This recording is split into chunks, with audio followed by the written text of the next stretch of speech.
Olá, muito boa noite. Chamo-me Artur Barata e sou hipnoterapeuta.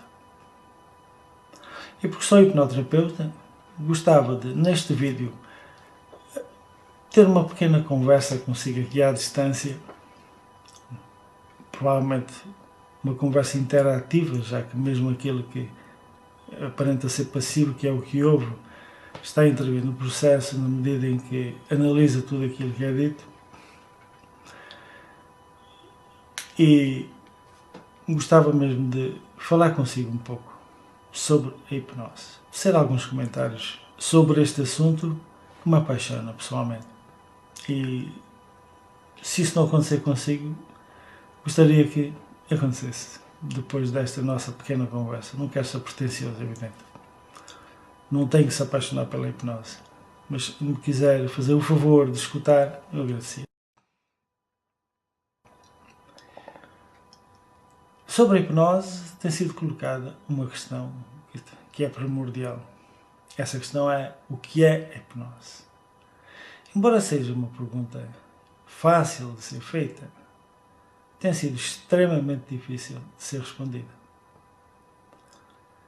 Talvez que essa questão tenha sido colocada pela primeira vez, não tenho a certeza, mas provavelmente foi na segunda metade do século XVIII, quando um médico, na altura originário em território que hoje é alemão, mas na altura era austríaco, chamado Franz Anton Mesmer, se dedicou à sua divulgação e à sua utilização como medida terapêutica. Esse homem dava-lhe uma conotação um bocadinho ligada ao espaço, à atração planetária, ao magnetismo animal, etc. Deu-lhe uma série de nomes. Os fenómenos hipnóticos eram originários de coisas relacionadas com estes assuntos. Depois disso, outros indivíduos prosseguiram na sua investigação, contrariando esta ideia inicial do Mesmer e chegando a dar-lhe um nome ligado ao mundo do sono, porque de facto quem entra no estado de hipnose dá a impressão que está a dormir. Foi ele, James Braid, outro médico, agora escocês, quem, uma série de anos depois, já no século XIX, resolveu também estudar o assunto. E, ao fim de algum tempo de estudos, chamou-lhe hipnose, por causa da sua relação aparente com o sono. Foi buscar a palavra, o termo grego hipnos, e daí o termo com que cunhou esse estado a que chamou hipnose. Depois arrependeu-se mais tarde e quis mudar, mas já era tarde. Quis chamar-lhe monoideísmo, mas já era tarde. De qualquer dos modos, outros investigadores, agora já em França, os investigadores da escola chamada Escola de Nancy e também a Escola de Paris, da Salpêtrière, se dedicaram ao estudo da hipnose, que depois foi mais desenvolvida, ou mais bem desenvolvida no continente americano, em especial nos inícios e durante todo o século XX. E durante o século XX, nos Estados Unidos, destacaram-se dois nomes, entre muitos. E um deles foi, sem dúvida, dentro daquilo que nós consideramos ser a hipnose clássica, um homem chamado Dave Hellman, que viveu, ou teve pelo menos o seu apogeu na década de 40. Ele não era médico, foi dos poucos indivíduos que se dedicam à investigação de hipnose que não era médico. E, mais do que investigador, foi um praticante da hipnose. Ele tornou-se famoso.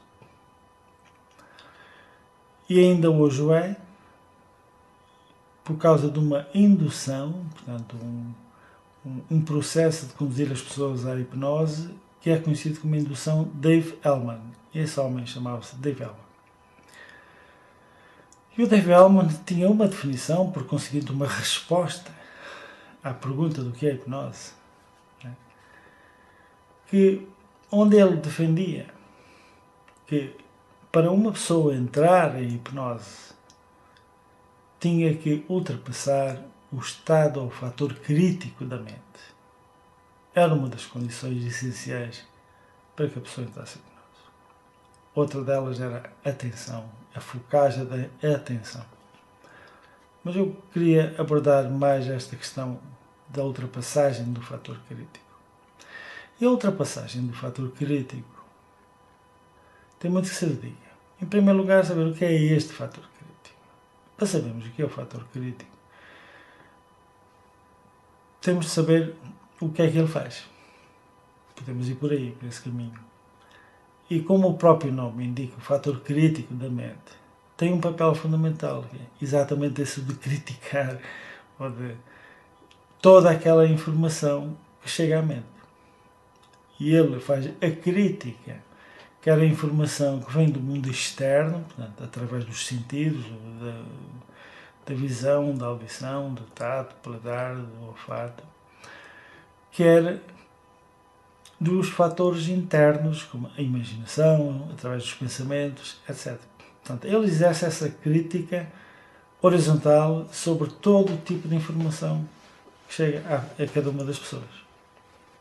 E é aqui que é o ponto crucial. Esta análise da informação feita pelo chamado fator crítico da mente, portanto, é a consciência, no fundo. Estamos aqui a falar da consciência. Esta análise que a consciência faz à informação tem que estar baseada em alguma coisa. Eu, por exemplo, se lhe disser, ou se lhe perguntar, veja a cor azul, ou se lhe disser, veja a cor azul, para saber que o azul é azul, teve que, em primeiro lugar, aprender este conceito do que é ser azul. E teve que o aprender num certo tempo. Então, estamos aqui a reportarmos a nossa condição de crianças, naquela altura em que nós aprendemos as coisas básicas, desde andar, não é? E depois, mais tarde, aprendemos a contar e essas coisas todas, e a ler, etc. Conhecer as letras e os números. E todas as aprendizagens de todas as áreas da vida. Umas desconhecemos, continuamos a desconhecer até a sermos adultos, mesmo aí há muita coisa que não sabemos, nem aprendemos, mas até aos 7 anos de idade, este período, como eu digo, de nascimento até aos 7 anos de idade, há muita coisa que nós aprendemos. E essa memória do que nós aprendemos fica registada numa outra parte da mente, chamada mente subconsciente, também por alguns chamada inconsciente, por muitos chamada inconsciente. Essa nossa mente subconsciente, então, registra toda essa informação. E é através desta comparação entre aquilo que é sabido e aquilo que é recebido através dos sentidos ou da imaginação que nós fazemos a filtragem, ou seja, fazemos a crítica da referida informação. Portanto, para que alguém entre em hipnose, este fator crítico tem que ser ultrapassado. Como normalmente a hipnose é obtida através da sugestão, não forçosamente só sugestão feita por palavras, mas há outros tipos de sugestões, mas vamos cingir-nos a esta da sugestão obtida por palavras. Portanto, a sugestão é uma informação. E quando o chamado hipnotizador ou operador, eu prefiro chamar-lhe facilitador, mais tarde, talvez daqui a bocadinho já possamos saber o que é isto, quando o operador faz uma sugestão, diz assim, por exemplo, os seus músculos estão a ficar relaxados, os seus músculos dos braços, os músculos da perna, sei lá o que for, isto é apenas um exemplo, estão a ficar relaxados. Eu estou a transmitir uma informação à pessoa. E ao transmitir essa informação, a pessoa que está a receber a informação, né, Portanto, eu sou o emissor, é o setor de informação. Pode proceder de duas maneiras. Ou analisa e diz assim, e pensa assim, bom, estás-me a dizer que os músculos do meu braço, por exemplo, estão a ficar relaxados, mas eu não acho que estejam a ficar relaxados. Este é o tipo de pensamento a que eu me refiro quando digo que o fator crítico é acionado. Ele está a fazer uma comparação. Eu estou-lhe a dizer, vou dar a entender que os músculos estão a ficar relaxados, mas ele acha que os músculos não estão a ficar relaxados e este achar ou pensar que não estão tem que ser feito com base num termo comparativo qualquer, que é a ideia que ele tem do que é estar relaxado. Está-me a perceber? Da mesma maneira, se eu disser agora está a ver a cor azul ou vermelho ou qualquer coisa, portanto estou a emitir uma informação. O receptor também poderá ou não conhecer a cor azul ou vermelho, ou seja o que for, e se conhecer vai comparar, a ver se está de facto a ver isto ou não. Portanto, é este tipo de filtro que deve ser ultrapassado, ou por outro lado, este filtro não deve estar ativo ou deve estar minimamente ativo para que a pessoa entre em hipnose. Agora, como é que se faz a redução desta filtragem, ou se diminui a intensidade desta filtragem, isso é outra história, já faz parte do outro processo e há condições para que isso seja feito, e de modo que a pessoa aceite a sugestão que está a ser transmitida pelo facilitador.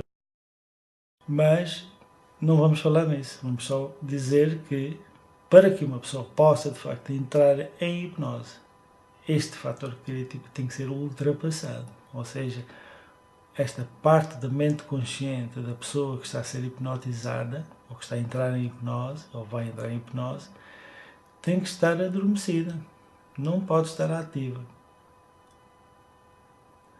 Ora, quando a mente consciente, é disso que estamos a falar, quando falamos de fator crítico, quando essa parte da mente consciente deixa de estar atuante, então sim, a sugestão pode passar à outra mente, a mente subconsciente, e essa não tem fator crítico nenhum.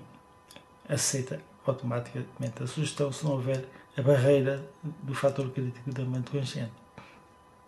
Portanto, já ficamos aqui com uma ideia de ver como é que acontece a hipnose. Um outro aspecto da definição do Dave Elman tinha a ver com o estabelecimento de um pensamento seletivo. Portanto, ele disse a ultrapassagem do fator crítico da mente e o estabelecimento de um pensamento seletivo. Há um bocadinho aqui atrás falei-vos do James Braid e da ideia que ele tinha de substituir o nome de hipnose por monoideísmo. Ora bem, é isto mesmo que nós estamos a falar. Este pensamento seletivo é este monoideísmo. Não quer dizer que a pessoa tenha só um pensamento, mas normalmente ele tem o pensamento, esta ideia que fica na mente da pessoa, a ideia que é transmitida pelo facilitador. Ele não vai ter mais ideias nenhumas. Abdicou quase de ter ideias, fica apenas sob orientação das sugestões que são feitas pelo facilitador, precisamente porque a sua mente consciente, o seu fator crítico, está adormecido. Não se vai embora, está adormecido. Já há outras questões aqui, porque isto pode implicar que a pessoa fica totalmente à mercê do chamado facilitador, ou se quiserem chamar-lhe hipnotizador, o que não é bem assim. Há aí outros fatores, mas eu não queria ir agora por esse caminho. Apenas dizer que, para que isto aconteça, para que esta situação de entrar em hipnose aconteça, é necessário então haver esta ultrapassagem do fator crítico. E há uma outra definição que é muito usada ultimamente. Definição que ela não é bem uma definição, é parte de uma definição. Mas diz que a hipnose é um estado alterado de consciência. Portanto, isto é parte de uma definição, não é a definição toda. Mas é interessante esta de que a hipnose é um estado alterado de consciência. Ora bem, esta palavra alterado aqui não quer dizer que seja um estado mau, não é? Não é um estado alterado, a pessoa não está alterada, na medida em que aquilo que ela quer verdadeiramente significar é que é um estado diferente. Não é aquele estado, vamos chamar normal, eu também não vou chamar de normal, mas habitual, em que nós nos encontramos, por exemplo, como este aqui. Estamos conscientes, estamos aqui a falar ou a conversar, estamos atentos àquilo que estamos a fazer. Isto é que é o estado habitual. Portanto, o estado alterado é um estado diferente deste. Mas, e é aqui que eu queria chegar, é importante saber que, de facto, haver um estado alterado não quer dizer que esse estado alterado seja anormal, é apenas diferente, nem sequer é um estado que não pertence à pessoa. Que é um estado, pode ser um estado induzido, mas é um estado que ocorre normalmente na pessoa. Ou seja, usando outras palavras, é um estado natural, tão natural como o estado habitual em que a pessoa se encontra. Isto é muito importante. Significa isto, que sendo um estado natural, não há aqui rigorosamente ninguém, né, que me venha forçar com poderes especiais para me fazer entrar no estado de hipnose, esse estado alterado de consciência. Eu é que entro no estado alterado de consciência, porque eu quero entrar. Eu permito.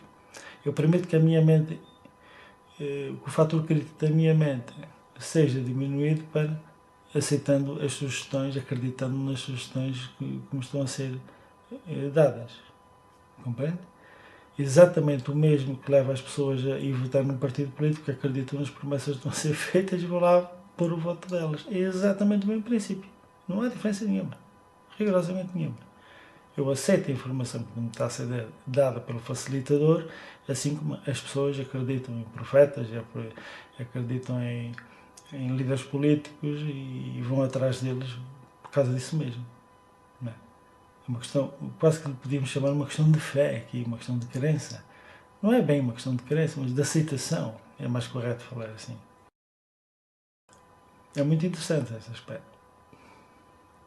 Portanto, esta abordagem procura, de facto, acabar com os mitos que existem à volta da hipnose. Há vários, 8 a 11 ideias erradas que as pessoas têm sobre a hipnose, mas eu queria só destacar uns 3 ou 4 para terminar este vídeo, que não queria que fosse demasiado longo.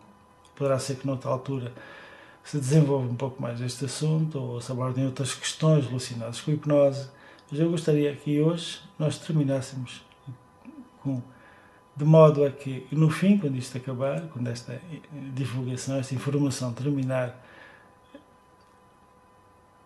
o amigo que está aí, ou a amiga que está aí desse lado, possa ter uma ideia muito clara do que é hipnose. Então vamos lá falar dos mitos, ou seja, dos medos e dos conceitos errados que as pessoas têm. Por exemplo, as pessoas, de modo geral, pensam que estar hipnotizado é estar a dormir. Eu tive muitas pessoas que saíram algumas delas saíram do consultório e disseram, não fui nada hipnotizado, estive, mas é a dormir. Porque elas têm uma ideia muito própria do que é isto de estar em estado de hipnose. E uma das ideias delas é que há aqui uma espécie de blackout total e quando a pessoa acorda tem os seus problemas todos resolvidos. Tipo computador, a pessoa vai e formata o disco do computador, apaga tudo que lá está e mete lá o software novo. Essa é a ideia que as pessoas têm. Isso não é verdade, não é? Não é verdade. Eu disse há bocadinho que o tal fator crítico da mente fica adormecido, mas não disse que ele se ia embora. Ele está lá.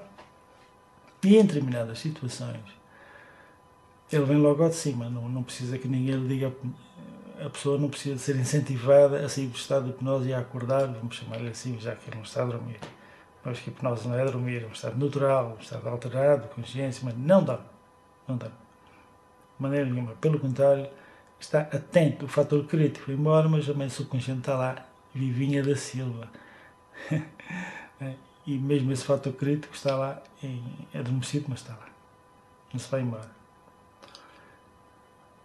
Não é bem adormecido, reduzido. A sua capacidade de avaliação está reduzida. mas ele percebe tudo, ouve tudo, e até pode abrir os olhos e ver a pessoa que está hipnotizada. Eu tenho um vídeo no Facebook e também no YouTube que pode ir ver, se tiver curiosidade, para confirmar exatamente o que eu estou a dizer. Há lá uma situação em que a pessoa está num estado de catalepsia e está a falar comigo, está a falar com a pessoa que está ao lado e está completamente hipnotizada. Portanto, isto é uma demonstração clara de que, de facto, a hipnose não é de maneira nenhuma dormir. Outra das ideias erradas é aquela de que o hipnotizador tem poder para controlar a pessoa hipnotizada. Isso são histórias, já disse há bocadinho, sendo um estado natural do ser humano, não há ninguém que venha controlar esse estado natural da pessoa. Não há ninguém que tenha poder para fazer isso.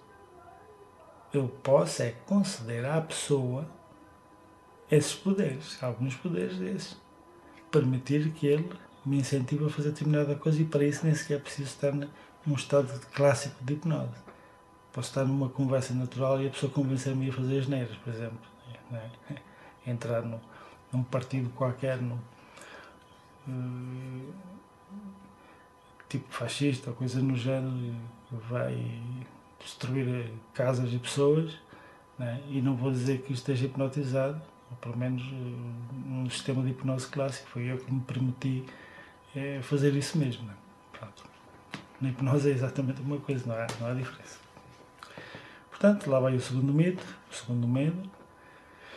E outro é que, quando a pessoa entra no estado de hipnose, fica com riscos de não sair.